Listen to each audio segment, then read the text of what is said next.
Hello, I'm Kate, Hi there, I'm Leora. and we're Womankind, wishing you a warm welcome to Cyclical Living Unwrapped, where we explore the gifts and challenges of cyclical life. And spoiler alert, you are all cyclical, anyone listening to this. We talk to experts in the field of menstruation, perimenopause, and cyclical living. And today is our UnChristmas special. Look, no tinsel, no beanie boppers. No, look, there's some. Although I do have my sparkly crone necklace, which I now don't take to sleep. I now sleep in it. I've got crone rash. That's Ooh, let's not go there. I can't believe I said that. Anyway, we're not talking about crone rash today. Maybe that's another episode.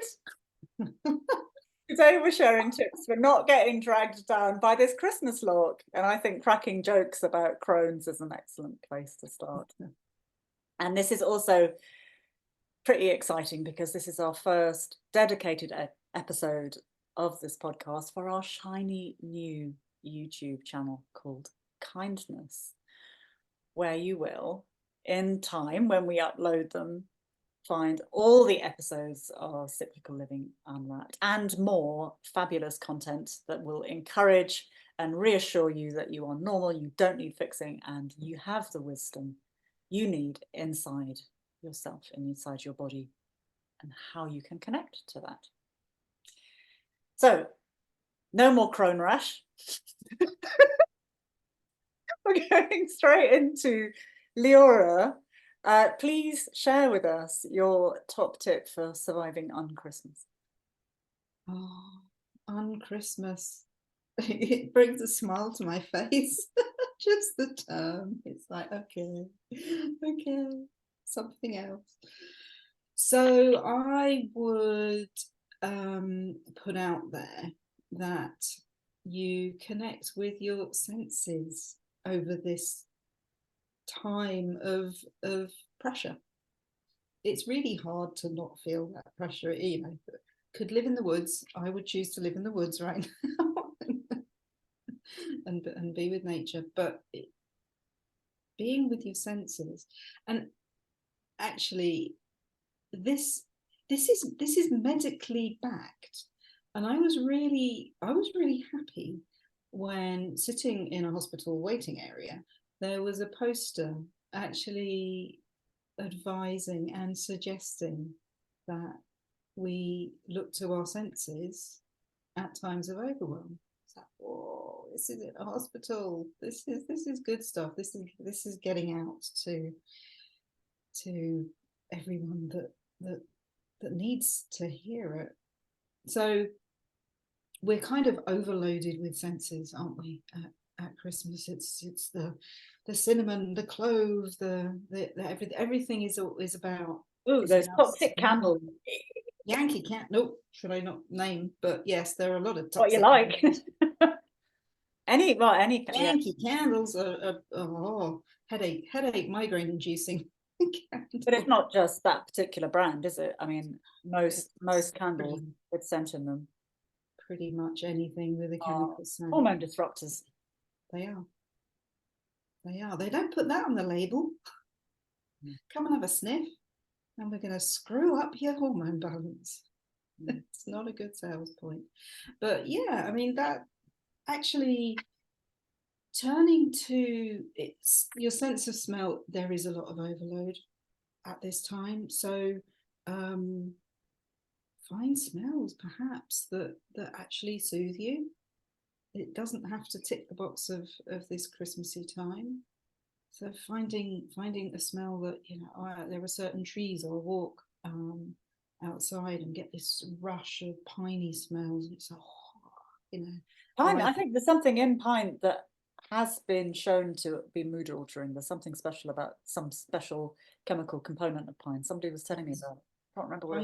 Pining, perhaps. I will dive into my aromatherapy brain. But yes, absolutely, there are chemicals within the trees around us that will give us a sense of calm. So, and with the rest of your senses, just what might soothe you to touch?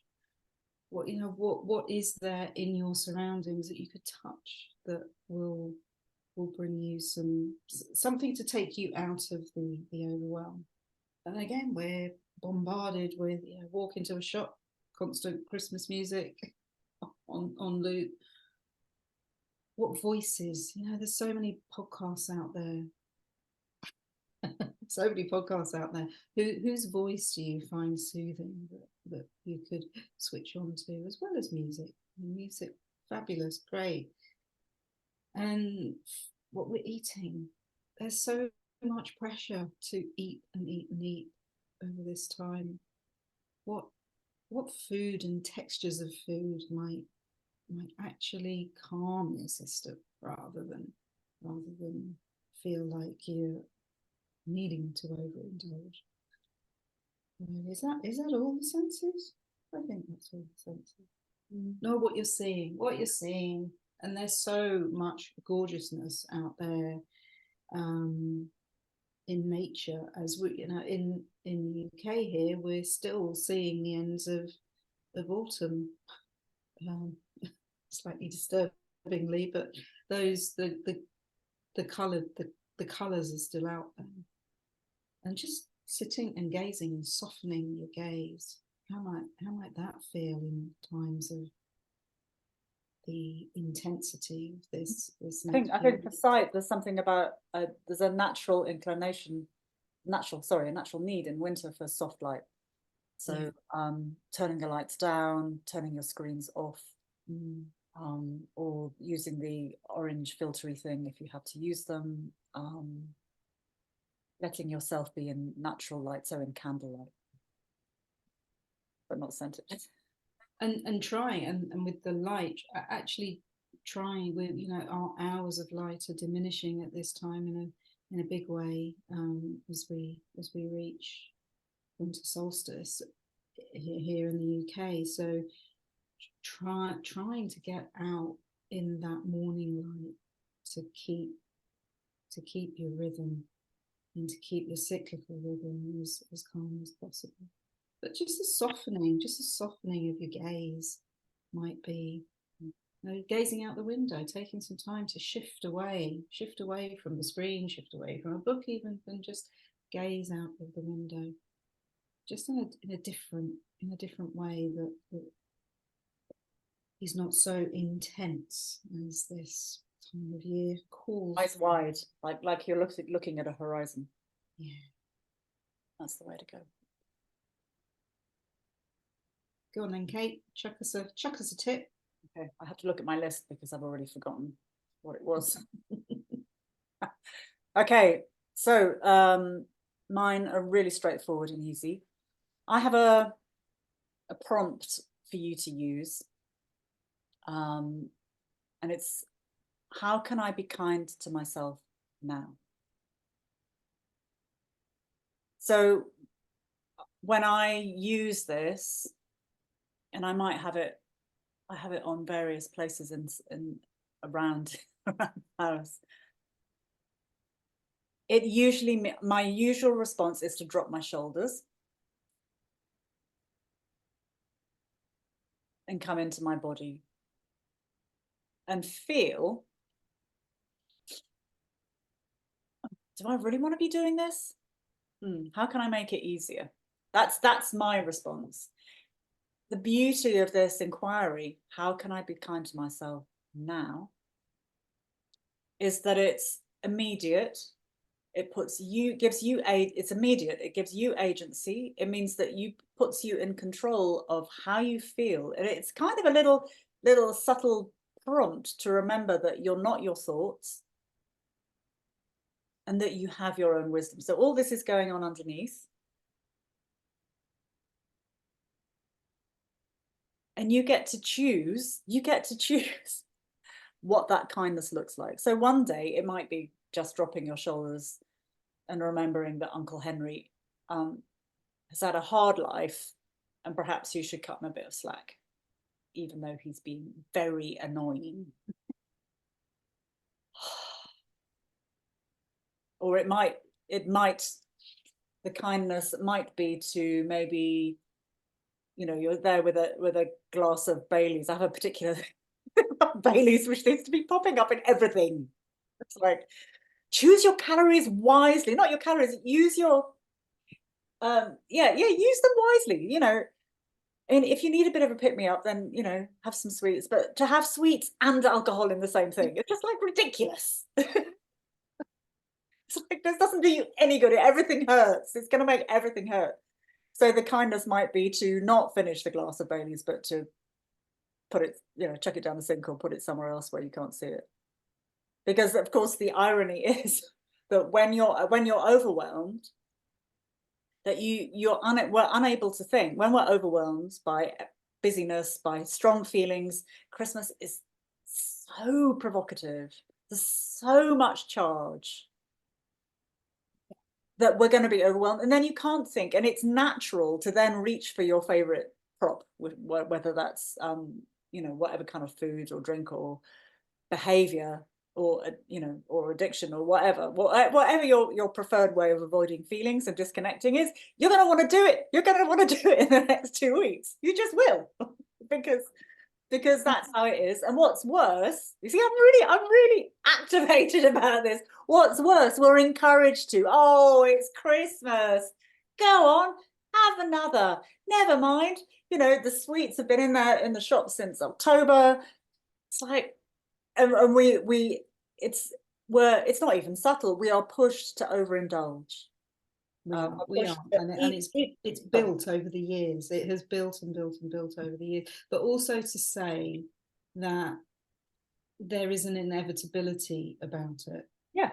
So if that does happen, and the indulgence, when it happens, when and if and when it will, it happens, is to surround that with kindness as well. Is that it's okay.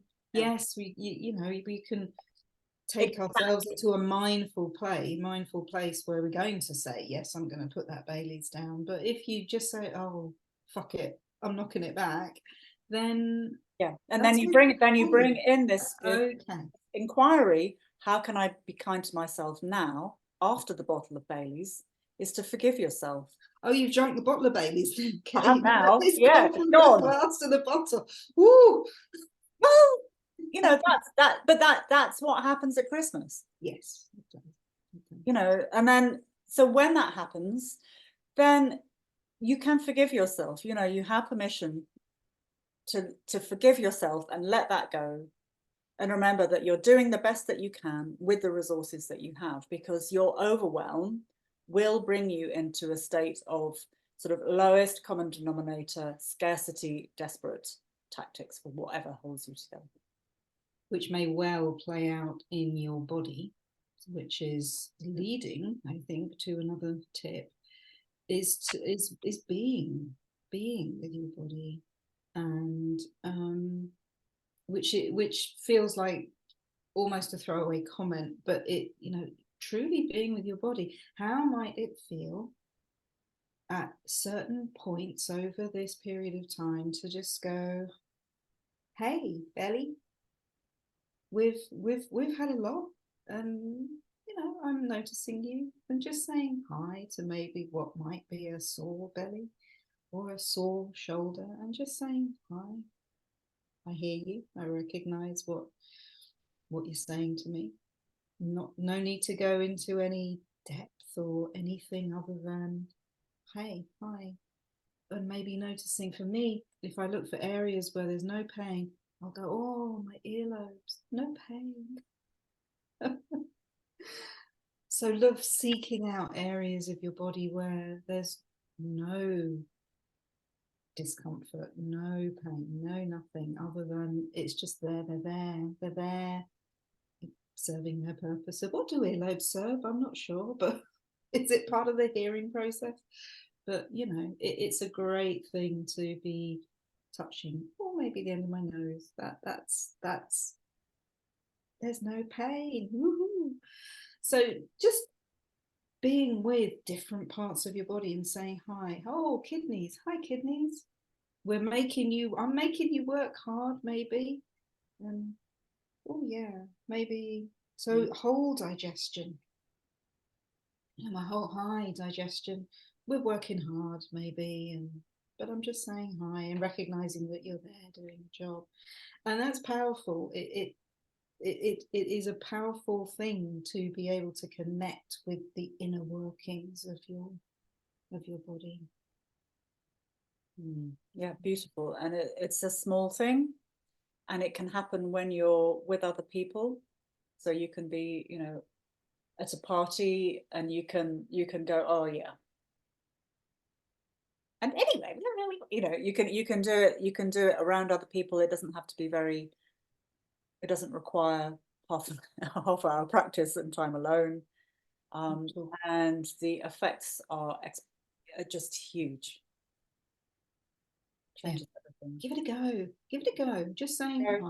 And it's also something that you can keep on repeating. And the more you practice, the more powerful it becomes. And the thing about it is you don't have to get into a narrative. You don't have to get into, well, why is this? Why am I experiencing pain there? And does this take me into a deeper place? No, you're just recognizing that something is there. And you're recognizing how the workings of the fantastic workings of your body, of your inner organs are allowing you to be standing there, sitting there, lying there, and alive. That's pretty cool.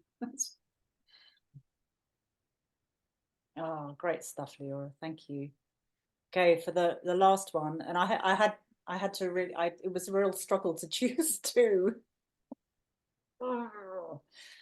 But my last one again is something very simple, and that's to step outside for any amount of time. So to go to your back door and step out of it and take one breath. To look out of your window if you can't step outside. To take a walk around the block, to look at some nature, to do anything, but just stepping outside is again, it changes everything, because you'll move away from your situation, the busyness that is going on inside with whatever you're holding at that time. You'll breathe differently because you're outside. You move your body, and a moving body cannot be static. A moving body moves energy. You cannot be the same person when you come back in as you were before you went out, if you see what I mean. The moving your body will change your energy. And if you can spend more time outside, great. Go for a walk, go and look at some trees, connect with nature, do all those things. But just stepping outside is brilliant. It's so simple, and something that we easily overlook. If you can do it in the morning, that's even better, because that will support your circadian rhythms. There's all kinds of benefits to do with that, which I'm sure you know about, or you can look up. But at any moment, just step outside. That's it. So simple. Because you're not in a position to step outside, open a window, just allowing a bit of UV ray, just allowing that into your room can have an effect as well, can shift the energy. Just crack open a window, a little bit of air and light in. And if your windows are like mine, you have to do a lot of effort to get the bastards open, because they never work very well. I'm sure that your houses are better, more organized than the other one. So there you go. There's a few tip-top tips for surviving this Christmas time. So we haven't talked about our seasons in this chat, but if you'd love to explore your inner seasons, your inner workings, and particularly if you're navigating perimenopause, you might love our self-directed online course, Perimenopause Unwrapped. It's just a great opportunity to dive deeper into the inner workings of perimenopause and how you can bring some compassion and care to this challenging time of life. So for more information, head to woman-kind.co.uk, or you can drop us an email and you'll find all the details connected to this recording. And also, yes, enjoy our new YouTube channel, and there will be, as Kate said, we'll be dropping all of the Cyclical Living Unwrapped series on there for you to dive into again. So thank you, Kate. Oh, thank you, Leora. That was fun. I'll be telling you, the next episode will feature crone rash. How to put off any listener. No, I won't. I'm only kidding. No, we have good stuff about perimenopause and about living with menstruation and finding your superpowers and self-care and all that marvelous, nourishing kind. A ton of kindness wrapped around it. Yeah. Okay, bye-bye. Take care.